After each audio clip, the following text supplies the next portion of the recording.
राहुल गांधींच्या घरी सुरू असलेली इंडिया आघाडीची बैठक संपली। बैठकीत राहुल गांधींकडून बोगस मतदान झाल्याचं पीपीटी प्रेझेंटेशन करण्यात आलंय। निवडणुकीत मतदान घोटाळा झाल्याचा राहुल गांधी यांनी आरोप केला होता आणि त्यानंतर आता या संदर्भात सविस्तर अशी माहिती सुद्धा देण्यात आली। पीपीटी प्रेझेंटेशन करण्यात आलंय। राहुल गांधींच्या घरी सुरू असलेली इंडिया आघाडीची बैठक आता संपली आहे। बैठकीत राहुल गांधींकडून बोगस मतदान झाल्याचं पीपीटी प्रेझेंटेशन यावेळी करण्यात आलंय। राहुल गांधींच्या निवडणूक आयोगावरील आरोपांना आघाडीतील नेत्यांनी सुद्धा समर्थन दिले। निवडणुकीत मतदानात घोटाळा झाल्याचा राहुल गांधी यांनी आरोप केला आहे। या संदर्भात ताजे अपडेट देण्यासाठी आपले प्रतिनिधी शिवाजी काळे राजधानी दिल्लीमधून आपल्या सोबत जोडले। शिवाजी, महत्त्वाच्या घडामोडी घडतात। इंडिया आघाडीची बैठक संपली आहे, या बैठकीत नेमकं काय काय घडलंय, काय सविस्तर माहिती? इंडिया आघाडीच्या बैठकीमध्ये राहुल गांधी यांनी कशा प्रकारे मतांची चोरी करण्यात आली असा दावा करत एक प्रेझेंटेशन इंडिया आघाडीच्या नेत्यांसमोर केलेलं आहे। या बैठकीमध्ये महाराष्ट्रातून शरद पवार, त्याचबरोबर उद्धव ठाकरे, आदित्य ठाकरे यांच्यासह संजय राऊत हे देखील उपस्थित होते आणि या बैठकीमध्ये महाराष्ट्र असो किंवा कर्नाटक असो, येत्या काळामध्ये होणाऱ्या निवडणुका असो, याबाबतमध्ये काही गोष्टींवरती शंका उपस्थित करण्यात आलेली आहे आणि काही दावे देखील करण्यात आले।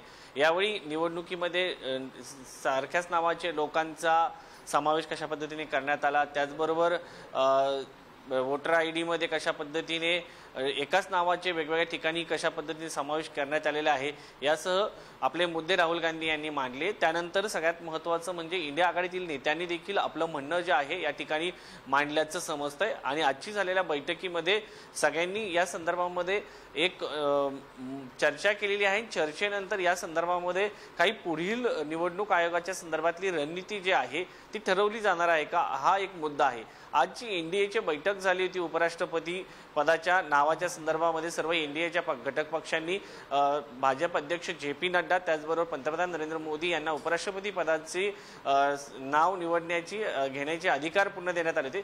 त्याच बैठकीमध्ये राहुल गांधी यांनी जे दावे केलेले आहेत त्या संदर्भात मध्ये देखील एनडीएच्या बैठकीमध्ये चर्चा झाली होती। त्याला एनडीएचे घटक पक्ष उत्तर देत असल्याचे यावरून पाहायला मिळत आहे।